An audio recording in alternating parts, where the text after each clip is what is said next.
Hi friends, અત્યારે social media પર એક વિડીયો ખૂબ જ વાયરલ છે કે જ્યાં એક નાના અમથા છોકરાના લીધે અને એના તોફાનીના લીધે કોકનું વિડીયો શૂટ બગડ્યું હતું. અને જ્યાં છે ને જે બ્રાઇડલ હતી, જે છોકરીના લગ્ન હતા, એને પછી ત્યાં બોલવું પડ્યું કે ભાઈ તમારા આવા છોકરાઓને ના લાવશો, કે જેથી શું છે કે મારા બાપાએ આ પૈસા ખર્ચ્યા છે ને, સ્પેશિયલી જે આટલા વર્ષોની મહેનત કરીને આજે એ મારા શૂટિંગની પત્તર ફાડ નાખી. તો એના પરથી મને એક વિચાર આવ્યો અને ખરેખર સત્ય વસ્તુ છે. અને જે છોકરી બોલી એ પણ, કેમ કે મા બાપ બિચારા છે ને એ વર્ષો સુધી રાહ જોતા હોય છે એમના છોકરાઓના જન્મ પછીને, કેટલી બધી મહેનત કરીને એક એક રૂપિયો બચાવીને એ પ્રસંગને શોભા વધારવા, એમના છોકરાઓના પૂરેપૂરા શોખ પૂરા કરવા માટે આખી જિંદગી મહેનત કરતા હોય છે કે એમનું જમણવાર સત્રે, એમના ડેકોરેશન સારા આવે, એમના ફોટોગ્રાફ સારા આવે. અને ટ્રેન્ડિંગમાં ચાલી રહ્યું છે બધું વિડીયો શૂટ ને બધું ફોટોશૂટ ને એ સારું એવું મોડલિંગમાં ચાલી રહ્યું છે કે જ્યાં ખરેખર પાર્ટી પ્લોટની અંદર છે ને 5-5 ને 7-7 લાખ રૂપિયા ભાડા ચાલતા હોય છે. એનું રેન્ટ અને જે ડેકોરેશન છે ને બહુ એક્સપેન્સિવ થઈ ગયું છે.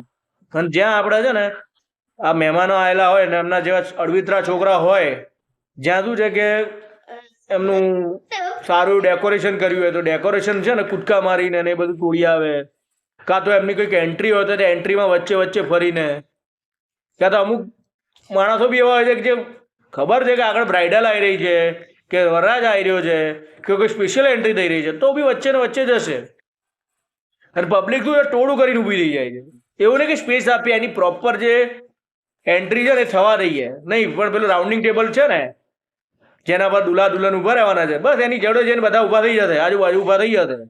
હવે એના જે 5, 10, 15 જેના ફેમિલીવાળા છે એ લોકો એક સ્ટેન્ડિંગ સિચ્યુએશન બનાવીને બેઠા હોય છે, એક ક્રિએટ કરતા હોય છે કે જ્યાંથી બ્રાઇડલ પ્રોપર એની એન્ટ્રી કરે.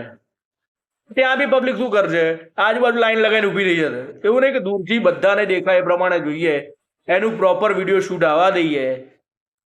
પબ્લિક આવું નહીં વિચારતી. પછી જમણવારમાં બી એવું કરે છે ઘણી પબ્લિક, નહીં આ નહીં સારું બન્યું, આ નહોતું સારું. અલા ભાઈ, એણે કેટલા વર્ષો સુધી એણે મહેનત કરી, ત્યારે આટલો જમણવાર માટે પૈસો ભેગો કર્યો છે. બધા કંઈ એવું તો છે નહીં કે અમીરચંદની ઓલાદ કે ભાઈ છે ને એના ઘરના પ્રસંગ માટે છે ને ખાલી એના ઇન્કમમાંથી ખાલી એક લોટો કાઢ્યો છે એણે. નહીં, ઘણાની છે ને એની 10-15 વર્ષની ઇન્કમ હોય છે, એની ભેગી કરીને છે ને પ્રસંગ કરતો હોય છે. તો આજે વિચાર આવે કે સાલું પબ્લિક કેટલી હરામી છે. કોકનો સારો પ્રસંગ છે ને વ્યવસ્થિત ના પતવા છે. તો બી ઘણી વસ્તુ એવી છે કે આપણે છે ને કંટ્રોલ કરાવવું જોઈએ, જરૂરી છે. આપણા છોકરાઓ તો બી કંટ્રોલ કરાવવા જોઈએ. અને આપણે બી છે ને કોઈ પણ મા બાપનો પ્રસંગ હોય ને ત્યાં જમણવારમાં ક્રિટિસાઇઝ કરતાં પહેલાં વિચાર કરવો છે કે આના આ આઈટમ નથી રાખી, આના આ આઈટમ ખરાબ બની છે. ભાઈ, રસોઈયાની ભૂલ હોય એવું બની શકે, કાં તો રસોઈ જે મટીરિયલ આવતું એની ભૂલ હોઈ શકે. બાકી ટેસ્ટ થોડો ઘણો આગળ પાછળ થયો ને એમાં ઘરધણીની ભૂલ નથી. ઘરધણી તો જે છે ને રૂપિયા આપીને છૂટો થાય છે. એટલે ઘરધણીને ક્રિટિસાઇઝ ના કરવો જોઈએ કોઈ દાડે, કે છોકરી કે ના મા બાપ કે છોકરાના મા બાપનો ક્રિટિસાઇઝ ના કરવા જોઈએ. ભાઈ, કે આણે આવું બનાવ્યું હતું, આણે ખરાબ બનાવ્યું હતું. બની શકે એને કોઈ સારો અનુભવ કહેવાવાળો નહીં મળ્યો હોય, કાં તો સારો કોઈ રસોઈયો ના મળી શક્યો હોય, કાં તો એને સારું ધારીને વિચારીને કર્યો તો પ્રસંગ, પણ છે ને કદાચ કોઈક બનાવના લીધે બની શક્યો. અને ઘણી જગ્યાએ એવું પણ બને છે કે એક્સપેક્ટેડ નથી હોતા કે આટલાથી વધારે સગું આવે, અને ઇન્વિટેશન આપ્યા બી હોય છે, છતાં ઘણી જગ્યાએ ખૂટે છે. કેમ? કેમ કે મિસમેનેજમેન્ટ આવી જોઈએ. પબ્લિક શું છે, ઇન્વિટેશન હોય સવારનું અને જઈ ચડે સાંજમાં કાં તો બીજા દિવસમાં. તો એ બી પોસિબિલિટી છે જ્યાં માણસ સામેવાળાની છે ને પરિસ્થિતિ બેકાબુ જતી રહે છે. તો બને ત્યાં સુધી પ્રસંગમાં જે ટાઈમનું આમંત્રણ એ ટાઈમે જવું જોઈએ. જો કન્યા પક્ષે આમંત્રણ હોય તો કન્યા પક્ષે જે તે ટાઈમમાં જવું જોઈએ. અને જો વર પક્ષે આમંત્રણ હોય ને તો એની જાનના જે સામે માંડવું હોય ત્યાં ના જવું જોઈએ. જેથી શું છે કે જે એટલા માણસોને બનાવે ને એનાથી પબ્લિક વધે નહીં. તો અત્યારે છે ને દરેકને સમજણની જરૂર છે. સમજણ છે છતાં માણસ નથી જતા. અને અમુક જગ્યાએ એવા બી માણસો મેં જોયા છે કે જેને ખરેખર છે ને એના ટોટલી 3-4 ભાઈઓનું ફેમિલી હોય, 15-17 જણાની ગણતરી હોય ડીશની, 25 જણાની. ત્યાં મારા ભાઈ છે ને એક માણસ બી નહીં જતો.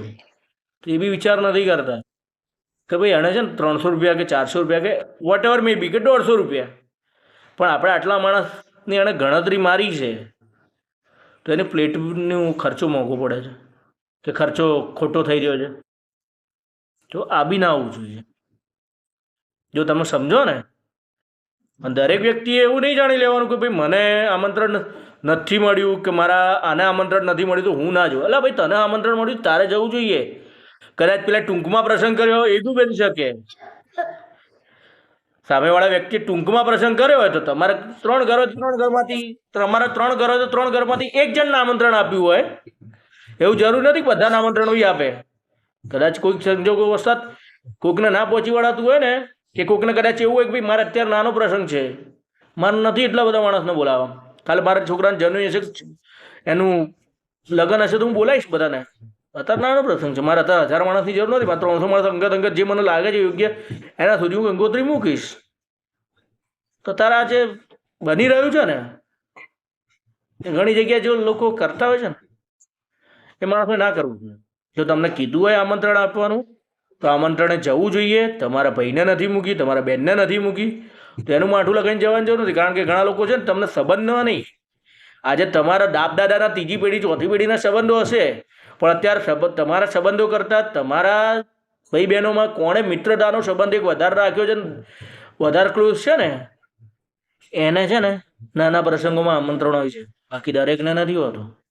આજે હું પોતે બી નાનો પ્રસંગ કરું ને તો મારા બધા જ ફ્રેન્ડ સર્કલ નથી ઇન્વાઇટ કરતો, અમુક ક્લોઝ કરું છું, ક્લોઝ રિલેટિવ્સ કરું. પછી મારે એવું જરૂર નથી બધા 5 ભાઈઓને બોલાવવા. એટલે સમય સંજોગોને અનુરૂપ થઈને રહો. દરેક વ્યક્તિને છે પ્રસંગોમાં છે ને હાજરીને મહત્વને જે છે એને મેન્ટેન કરો.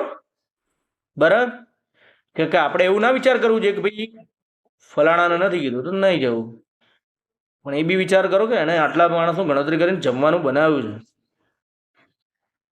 છે, એની પ્લેટો બગડશે. એટલે દરેક વ્યક્તિને મહત્વ કેમનું આપવું, કઈ રીતના વર્તવું, આ બહુ જરૂરી છે. કારણ કે અત્યારે છે ને દુનિયા બહુ જ એક્સપેન્સિવ છે. કોઈ પણ પ્રસંગ કરો, નાનો અમથો વસ્તુ નથી, દરેક પ્રસંગ એક્સપેન્સિવ થઈ ગયા છે. મેં જોઈ લીધા છે. હમણાં મારા જ પ્રસંગ છે, હું બધી જ વસ્તુનું કોસ્ટિંગ કાઢીને બેઠો છું.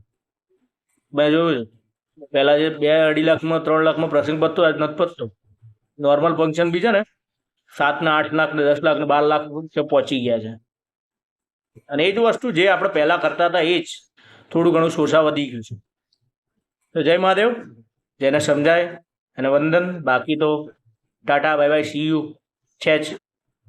જય ભોલેનાથ, જય ભુવનેશ્વર મહાદેવ, જય માતાજી, બાય, ટાટા.